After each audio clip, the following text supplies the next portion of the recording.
നമസ്കാരം. ജ്യോതിശാസ്ത്ര പങ്ക്തിയിലേക്ക് പ്രിയമുള്ള എല്ലാ പ്രേക്ഷകർക്കും ഹൃദ്യമായ സ്വാഗതം. നമ്മൾ ഇന്ന് ജ്യോതിശാസ്ത്രത്തിലെ ചില പ്രത്യേകമായ വസ്തുതകളാണ് പറയാൻ പോകുന്നത്. നക്ഷത്ര ജ്യോതിഷം അഥവാ സ്റ്റെല്ലാർ അസ്ട്രോളജിയുടെ വിവിധ വശങ്ങളാണ് നാം ഇവിടെ പറയാനായിട്ട് പോകുന്നത്.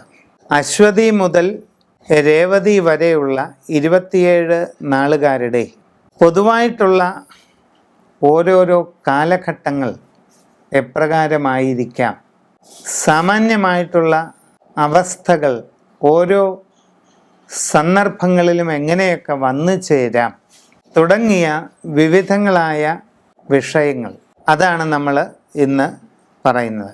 നമ്മൾ 27 നാളുകളാണ് നക്ഷത്ര ജ്യോതിഷത്തിൽ ഉള്ളത്. ലൂനാർ അസ്ട്രോളജി അഥവാ ചാന്ദ്ര ജ്യോതിഷത്തിൻ്റെ ഭാഗമാണ് ഇവ. നിരയന ജ്യോതിഷമെന്നും പറയും.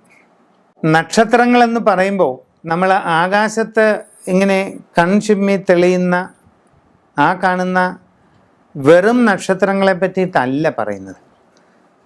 ഒരു നക്ഷത്ര മണ്ഡലം എന്ന് പറയുന്നത് ആകാശത്ത് 13.25 ഡിഗ്രി, കുറച്ചുകൂടെ വ്യക്തമായി പറഞ്ഞാൽ 13.33 ഡിഗ്രി അളവാണ് ഒരു നക്ഷത്ര മണ്ഡലം. ഭൂമിക്ക് ചുറ്റുമുള്ള അന്തരീക്ഷ മണ്ഡലത്തെ ഒരു പരിപൂർണ വൃത്തമായി പരിഗണിച്ചാൽ ആ വൃത്തത്തിൻ്റെ ഗണിതപരമായ അളവ് 360 ഡിഗ്രിയാണ്. അങ്ങനെയുള്ള വൃത്താകൃതിയിലുള്ള അന്തരീക്ഷ മണ്ഡലത്തിൽ 30 ഡിഗ്രി വരുന്ന ഒരു ദൂരപരിധി, അതിനെയാണ് ഒരു രാശി അഥവാ ഒരു രാശി മണ്ഡലം എന്ന് പറയുന്നത്. അങ്ങനെ 12 രാശികൾ, 30 ഡിഗ്രി അളവ് വീതമുള്ള 12 രാശികൾ ചേരുമ്പോൾ ഒരു രാശിചക്രം, വൃത്താകൃതിയിലുള്ള ഒരു രാശിചക്രം പൂർത്തിയാകും. ഇത് കൂടാതെ 360 ഡിഗ്രി അളവുള്ള രാശി വൃത്തത്തെ 27 ചെറിയ ഭാഗങ്ങളായിട്ട് വിഭജിച്ചാൽ ആ ഓരോ ഭാഗവും 13.33 അളവുള്ള ഒരു മേഖലയായിട്ട് വരും. ആ ഒരു മേഖലയാണ് ഒരു നക്ഷത്ര മണ്ഡലം. ആ ഒരു മേഖലയിൽ കാണപ്പെടുന്ന കോൺസ്റ്റലേഷൻസ്, താരാപഥങ്ങളുടെ വ്യൂഹം, അവയെ അടിസ്ഥാനമാക്കി അതിന് പേരുകൾ നൽകിയിരിക്കുകയാണ്. അപ്പോൾ ഭൂമിക്ക് ചുറ്റുമുള്ള വൃത്താകാരമായ മണ്ഡലത്തിൽ 13.33 ഡിഗ്രി അളവ് വരുന്ന ഒരു മേഖലയാണ് ഒരു നക്ഷത്ര മണ്ഡലം.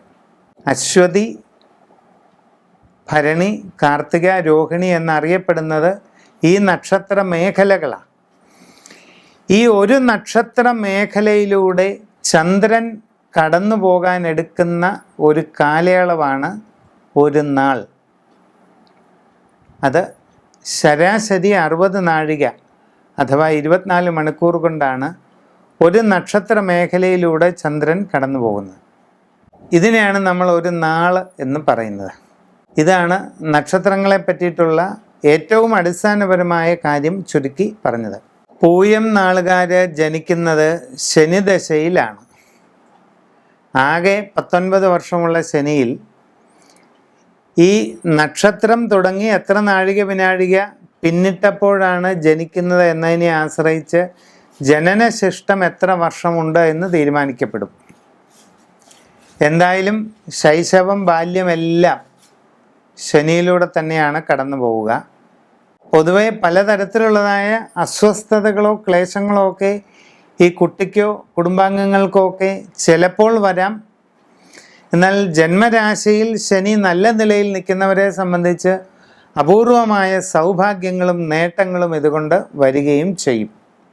ബാല്യത്തിൻ്റെ മധ്യം മുതൽ യൗവന മധ്യം വരെ 17 വർഷക്കാലം എന്ന് പറയുന്നത് ബുധദശയാണ്. തുടർന്ന് ഈ ബുധദശാകാലത്താണ് വിദ്യാഭ്യാസത്തിൻ്റെ പ്രധാന ഘട്ടങ്ങളെല്ലാം വന്നു ചേരുക.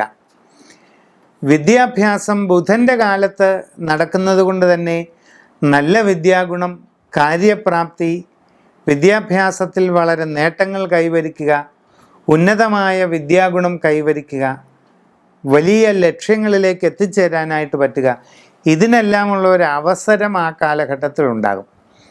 ഈ ബുധദശാകാലം യൗവന മധ്യം കഴിഞ്ഞാൽ തുടർന്ന് ഒരു 7 വർഷക്കാലം കേതുദശയാണ്.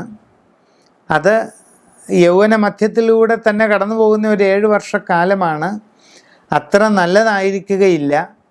പല കാര്യങ്ങളിലും തടസ്സങ്ങളുണ്ടാകാം, മാനസിക അസ്വസ്ഥതകൾ, ആരോഗ്യപരമായ പ്രയാസങ്ങൾ, ഇതിനൊക്കെ സാധ്യതയുണ്ട്.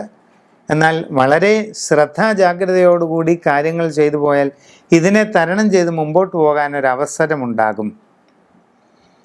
തുടർന്ന് വരുന്ന 20 വർഷക്കാലം യൗവന മധ്യത്തിന് ശേഷം, യൗവനത്തിൻ്റെ അവസാന ഘട്ടം മുതൽ മധ്യപ്രായത്തിൻ്റെ അന്തിമഘട്ടത്തിലേക്ക് എത്തുന്നത് വരെയുള്ളതായ ഏകദേശം 20 വർഷക്കാലം ശുക്രദശയാണ്. ഇത് പൊതുവെ അനുകൂലമായിരിക്കും.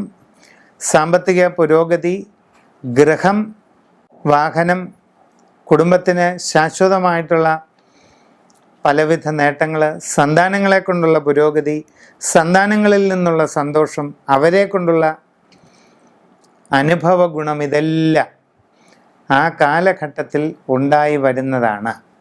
പിന്നീട് 6 വർഷം ആദിത്യനും തുടർന്ന് 10 വർഷം ചന്ദ്രനുമാണ്. പൂയനാളുകാരുടെ ജന്മനക്ഷത്ര രത്നം ഇന്ദ്രനീലം, യെല്ലോ സഫയർ എന്ന് പറയും. മറ്റ് കല്ലുകൾ ദശാകാലങ്ങൾക്കനുസരിച്ച് വേണമെങ്കിൽ ഇടാം. സ്വന്തം ജന്മ സമയമനുസരിച്ചുള്ള ഗ്രഹനില തയ്യാറാക്കിച്ച് അതിൻ പ്രകാരം വസ്തുതകൾ അറിഞ്ഞ് മുമ്പോട്ട് പോവുക.